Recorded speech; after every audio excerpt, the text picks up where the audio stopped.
Hello and welcome everybody. I am GrayStar2426 and this is my review of Neil Cicerega's newest album, Mouth Dreams. Now, Mouth Dreams released in late September of this year, this hellscape that is 2020. I know I'm late to the party with this since the album came out a few months ago, but I really do like this album and I just want to get my thoughts out about it, you know? Of course, this is Neil Cicerega's fourth mashup album in his Mouth franchise, as we call it. And we all know Neil Cicierega since he's been on the internet for so long doing all this various stuff like Potter Puppet Pals and Lemon Demon and now his mashup albums, all that sort of good stuff. And I thought, since I'm not the first person to do a review of this album, I wanted to mix it up a little bit by ranking each song in order of how much I like them. So we'll start in order of the ones I like the least to the ones I like the most. That way there's a little bit of surprise in it on where I rank each one. There are a few things I want to say before jumping straight in. First off is that most of the songs on this album kind of stick with an overall theme of sleep or dreaming, because he likes doing big overarching themes with a lot of his work. And this is Mouth Dreams, obviously. I've heard many full playthroughs of this album alongside Neil's other mashup albums, so I've had enough time to think things through and adjust positions accordingly. I also found that I enjoyed some of the more simpler tracks on this album that didn't please other people as much. I guess my standards are just a little bit lower, you know? I will give this caveat though, because a lot of the songs are better to listen to as part of the whole album experience in itself instead of just isolated tracks by themselves, but I'll get more onto that later. Also, I just want to let y'all know I don't know any actual music theory, I just like the album and I want to talk about it, so don't expect a lot of technical expertise on my part. Of course, this is just my opinion, and I know a lot of my own musical tastes are just out the window, so expect the unexpected. And anyway, now that we've gotten all of that out of the way, let's finally jump straight into the album Mouth Dreams. So, Mouth Dreams has a total of 26 tracks, including a few transitions here and there, and those will be included on the list. To help with organization, I'm dividing all the tracks into 4 categories. The okay, great, and amazing categories. They're pretty self-explanatory, but I name them this way because I don't really hate any tracks on the album. There are just some that I'd like to listen to more than others, and some that I think are just or just, okay, that sort of thing. And with all of that out of the way, we have all just crossed over into Mouth Dreams.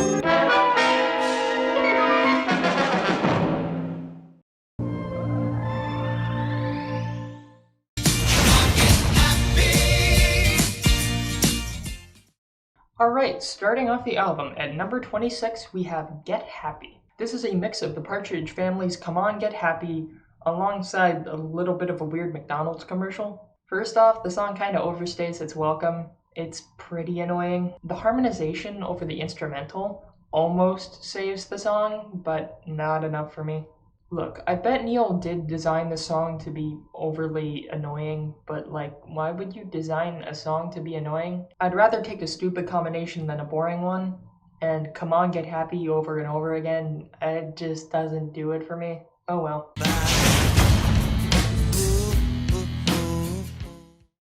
Number 25 is Where Is My Mom? It is a mix of the Pixies' Where Is My Mind combined with Stacy's Mom. This track is just kinda too slow for me in terms of the speed of it. Now, Neil's really good with sentence mixing, but the only real sentence mixing on this track is just making the vocals talk about the pool the whole time. The pool, ooh, ooh, ooh, just over and over. I would say it's a good thing that it's only like one verse's worth, because I would probably skip it otherwise.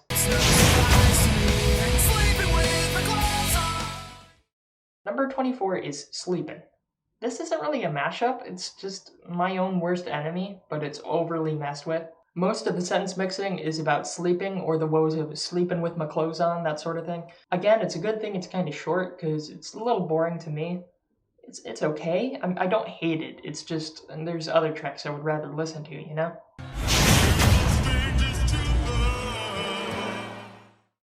Number 23 is Johnny. This is the second of 2 Johnny Cash songs on the album, and the other one's better. This song combines his cover of Hurt with Never Gonna Give You Up. And for a rec roll, it's just okay, I guess. I like the good harmonization that he has on the chorus with Never Gonna Give You Up, but Neil did put in a booing sound effect over the first verse for a reason. I get the joke, it's a rickroll, but it just doesn't really stick with me that much.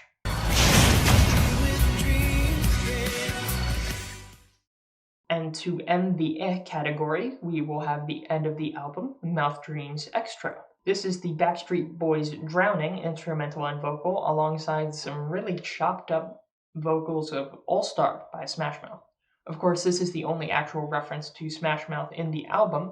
I don't listen to this song outside of the album since it's sort of just a small ending for the album, you know? I do like that you sort of wake up at the end of the Mouth Dreams album by having Chop Suey, a bit from that where it just says, wake up, like right at the end. It's good continuity, I'll say that. Teenage Mutant Ninja Turtles 3.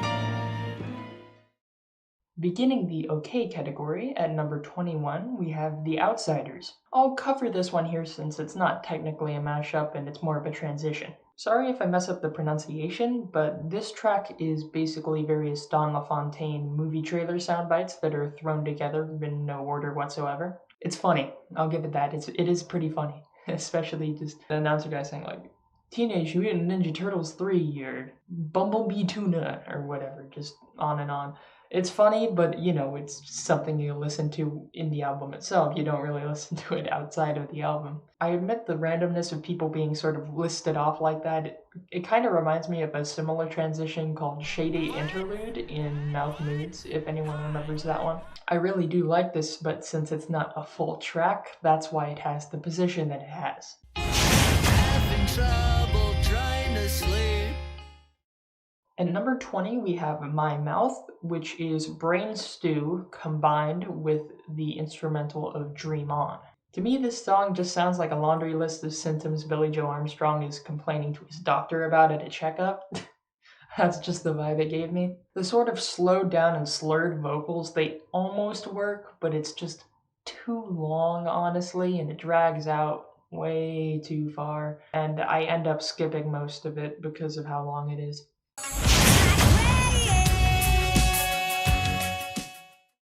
At number 19, we have 10,000 Spoons. This song uses the instrumental and vocals from Ironic, but also really leans on the instrumental from the Knight Rider theme, as well as Black Sabbath's Iron Man here and there. I'll give you a fun fact. This song actually jumped up 4 spots during the making of this video because I ended up liking it more than I thought I did. The main reason for that isn't really the sentence mixing that Neil is known for, because yes, he sentence mixes this song, and yes, there are funny vocal edits, but just listen to them. But the main thing that I enjoyed about the song was the Knight Rider instrumental, especially on the chorus. As soon as the chorus kicks in, the sort of like exotic melodies of the Knight Rider theme fit in really well with the vocals, and I ended up liking it more than I thought I did initially. Although it, like many other tracks, it does sort of wear off its welcome for me, and I would have preferred this song be shortened if it meant that several other songs later down the line in this review got lengthened in return. Number 17 and 18 are sort of tied together in a way, but I'm going to start with number 18 on the list, which is actually the latter of the two in terms of which comes first on the album.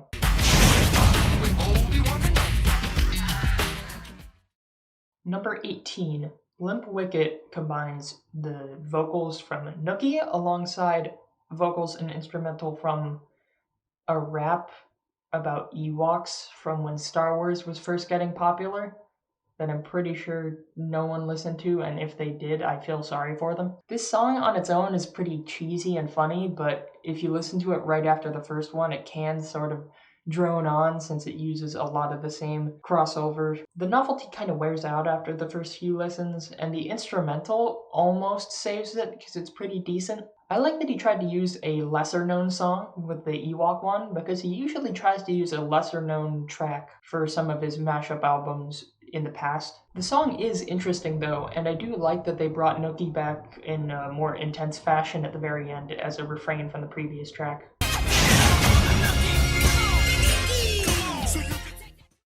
Next up is the aforementioned previous track. Number 17 is Fredhammer. This combines the instrumental of Sledgehammer with the vocals of Nookie. Alongside the Limp Bizkit, there is also a few sound bites of the Seinfeld theme, as well as Mario saying Tanuki, which I like it. Nice touch. It took me off guard when I first heard it. This is one of his better uses of sentence mixing on the album. Although, trust me, there are more better ones coming up. I like that he made the vocals kind of like obsessed about cookies. And yeah, it's a low-hanging fruit, but he did it all for the cookie. What I'm trying to say is the sentence mixing is pretty funny. I like the song choices, they do complement the instrumental very well. It just fits together as a track that I didn't like as much at first, but I listen to more often now.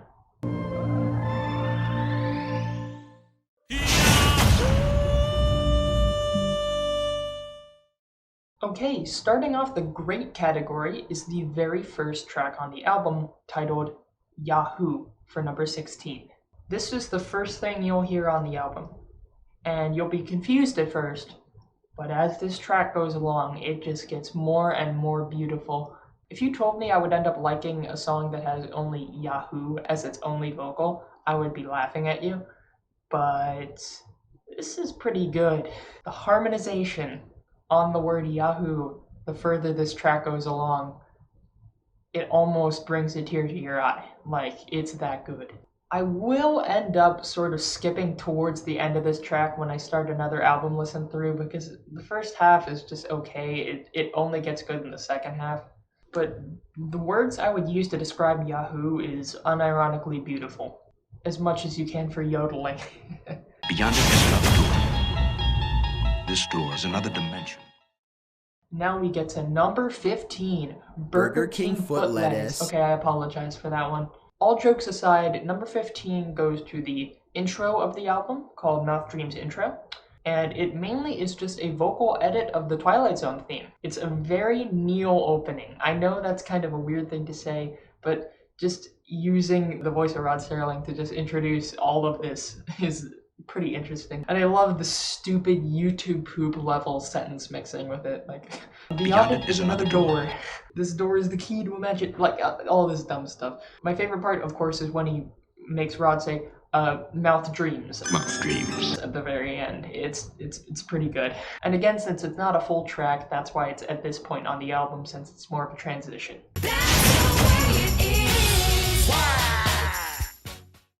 At number 14, we have Wah. I love saying that. Wah. This is a mashup of the instrumental to War with Wannabe by the Spice Girls alongside Wario. Wah. Of course, each time they say war or want or something like that, they replace it with a big ol' wah. Now, I don't really like the Spice Girls too much, but Neil made a good choice here. It really suits the instrumental alongside just Wario laughing everywhere. It's kind of short, so it doesn't overstay its welcome, and Wario is absolutely hilarious, honestly. And it ends off with a big old laugh, which transitioned into the next track on the album, but we'll get to that later because it's pretty high up there. Pineapple under the sea.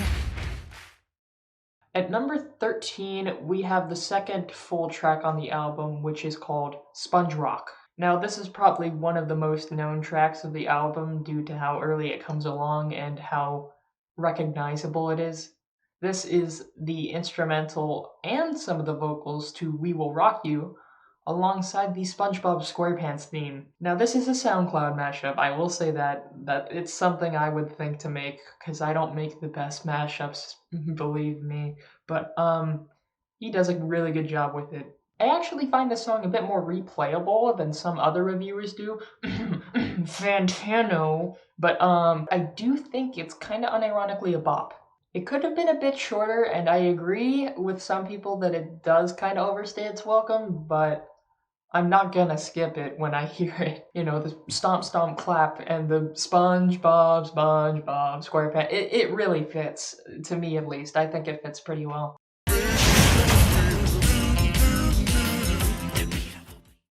At number 12, we have Ribs, which I actually didn't know most of the songs and tracks in this piece, but I ended up learning, so of course I know Everybody Wants to Rule the World, that's sort of the main instrumental, and then you have The Beautiful People by Marilyn Manson. I never heard that song up to this point, and I'm kind of glad I didn't, because it just took me so aback, you know? Just finding some of the thumbnails for the title card was looks aside, it also has a little bit of The Lion Sleeps Tonight thrown here and there for good measure. I do like the reference about Marilyn Manson removing a rib and incorporating that into the song with the baby back ribs thing. I like it when Neil does that. I know some people may find it tacky, Anthony, but I do appreciate those sort of meta jokes that he throws in there, because that's not the first time he's done that in any of those Mouth albums. I really do like that he had to work with the sort of clean version for the vocals of Beautiful People, so he just made it say, "You can't smell your own knees." It stops it there. That was a good sentence mixing. There's another example of that a bit later on the album that I'll talk about. The vocals are silly, the song is very silly with the baby back ribs vocals and things like that, and it's just pretty enjoyable. It gained a few spots for me during the making of this video. It's probably a good train. At number 11, we have Just a Baby. This is the other Johnny Cash song. It combines Folsom Prison Blues alongside Justin Bieber's Baby for the chorus, alongside the instrumental of The Reason. This is probably the most nonsensical sentence mixing that Neil has on the album. Some pretty good examples of the sentence mixing in this song are "Hang my head and pee," "It's probably a good train," and "I shit my pants." He makes Johnny Cash say all of that, and it's hilarious. I also really like that he put in a little train whistle for one of the verses every time he talks about a train. It's probably a good train.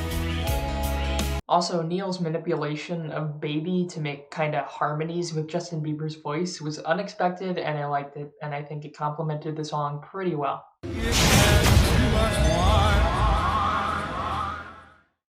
At number 10, we have Amore. Yeah, this song is a doozy. This is basically Dean Martin's Amore with nothing else besides Neil's insanity. The first time I heard this song, and I heard the goddamn bells, and then just cut off immediately to bells, it gets me every goddamn time. Bells. I was almost rolling on the floor laughing, because he repeated it, like the second time too, was just bells. And it's not even that, because in the second half of the song, Dean Martin starts to like disassociate with reality due to Neil's manipulation of the song. It's like he's tripping outside of an Italian restaurant after drinking too much Austrian diethylene glycol wine or something like that. The way Neil manipulates the audio to make it seem like you're kind of floating through space kind of reminds me of the Beach Boys' Good Vibrations in a way, that section. It really is a stoner song, and I think it's pretty funny. All I can really say about it is bells. Bells.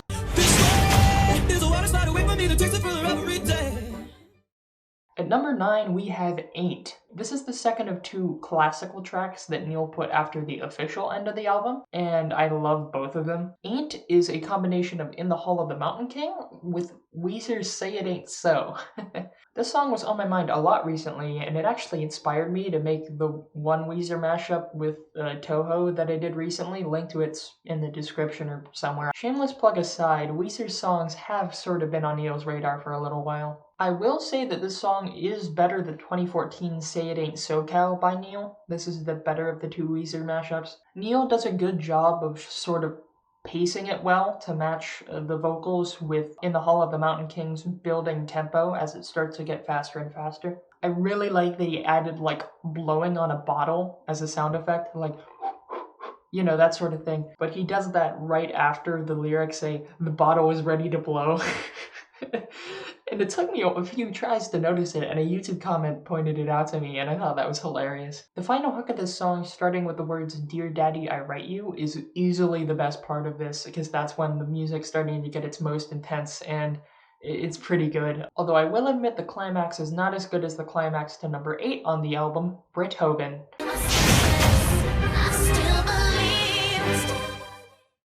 This is the first of the two classical mashups chronologically. It combines Beethoven's Fifth with Britney Spears. I was actually surprised how much I ended up liking these two tracks overall, and I liked Ain't more than this one at first, but the more I listened to this one, I realized this one fit better than Ain't.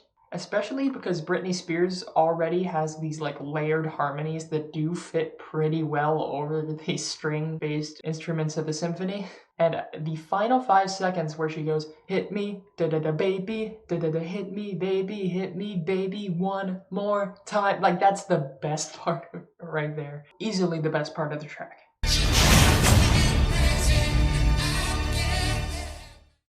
And for the last of the great category, we have number 7, which is Cannibals. This song gained a lot of favor for me. I had it way lower, but it bumped up. And that's because I took time to realize the true technical expertise of this track. This is by far the most technically advanced track on the album, probably took some of the most work by Neil in terms of manipulating this audio. He combines a bunch of TV bumpers, mainly the THX bumper, alongside She Drives Me Crazy. This song is kind of a tease, but I like it. Let me explain. It kind of like fades in and out as he brings these bumpers back and forth. You think the song is over at many points, but it just keeps going. And I would say it drags on, but the instrumental really does save it. He is a master of manipulating all of these bumpers to create really good harmonies for these vocals to sit right on top of. It's a long song with a lot of stop and go and fade in and out, but it is very esoteric the whole time through, and I really like it. Now we get to the amazing category, and starting off the amazing category at number 6, I'm gonna throw you all a curveball.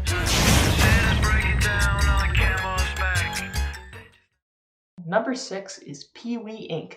This may seem like a weird choice, but hear me out on this. I listened to this song unironically by itself. It's a fast-paced, chaotic, terribly stupid mix of the Breakfast Machine song from one of the Pee-wee movies and Feel Good Inc. Not the first time he sees Feel Good Inc., but this is definitely not where I expected him to put it. It is utter chaos the whole way through, and I love it. If you were getting a little sleepy at any point during Mouth Dreams, this song will really wake you up. And having Pee-wee's laugh added onto Dell's laughing during the song is a pretty good way to do it. And this song does come after Wah, so the Wario laugh fades into this laugh of Pee-wee and then Dell. So that's not something I would ever expect to hear side by side, but yet again, here Neil is with such abominations, and it's beautiful.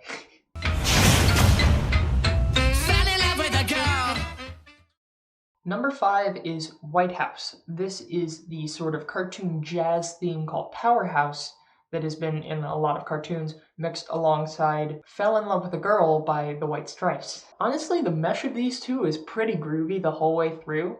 Got a constant flow, really good beat to it. I love when the drums come in. That goes pretty hard especially. And it doesn't overstay its welcome. It's perfect length, and I like it. White House was one of the first songs I added to my playlist unironically, so just consistent bop.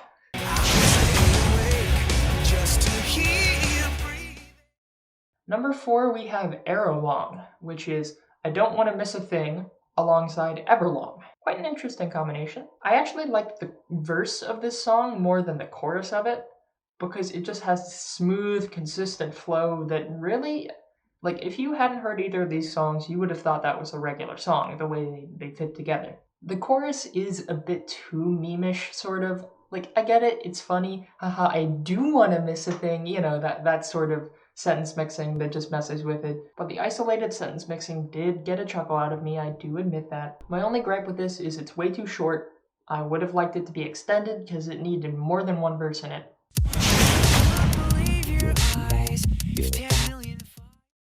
At number 3, third place, we have Closer Flies. This is 9 Inch Nails and Owl City's Fireflies.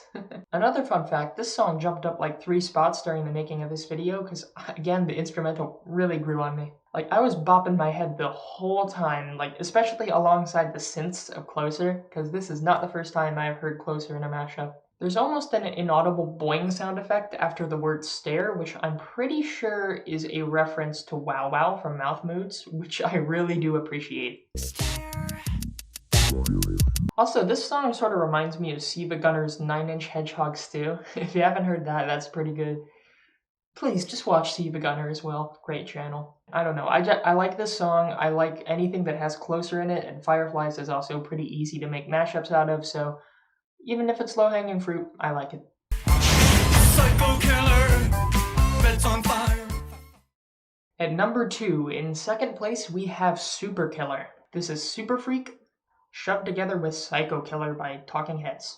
I really enjoyed the sentence mixing of David Byrne being overprotective of his combustible bed. Pretty stupid lyrics, and I love it. Also, at one point in the chorus, it sounds like he stubbed his toe on something. Please just, you'll know what part I'm talking about. I also like that he repeats the sort of, say something once, why say it again? And then he immediately says it like 2.5 more times. But overall, it is pretty funky the whole way through. Also, one of the first songs I immediately added to the playlist. Alright, this is the moment that you all have been waiting for. We have reached number 1, top spot numero uno. And there's only one thing left.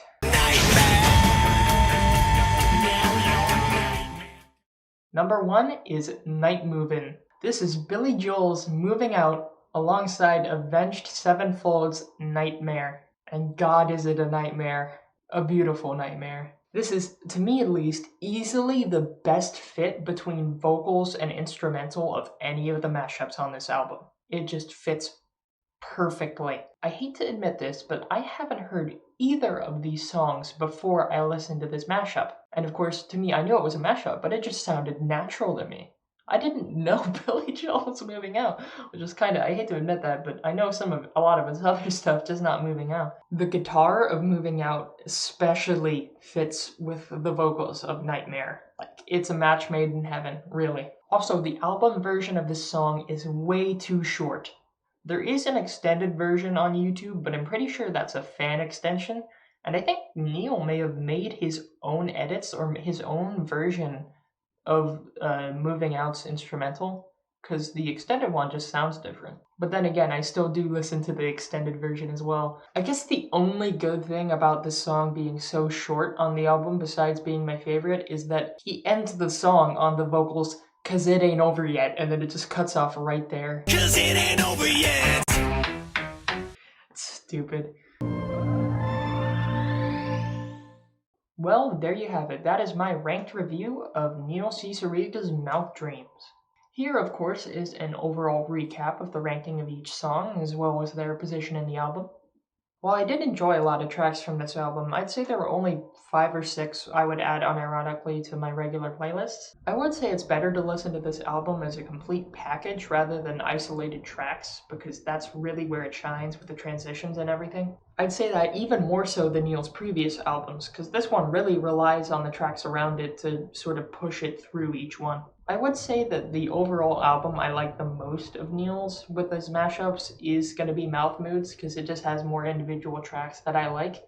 But Mouth Dreams isn't bad. It's pretty decent. I definitely give it better than Fantano would give it. But yeah, I still really do enjoy Mouth Dreams overall. And of course, I've said this before, but my main criticism with this album is that some tracks are way too long that don't need to be that long. Because, of course, some of these tracks that I had closer to the top really could have used extensions, and some of the ones closer to the bottom were just too long. Like, I just think some tweaking of the length overall would have helped with that. So, what did you all think about Mouth Dreams? Let me know in the comments below. If you liked the video, like it, subscribe if you want. Please share the video, because I don't do many long-form videos, and this is the first one I've done in a while. Most of the time I just do shit posts, but oh well.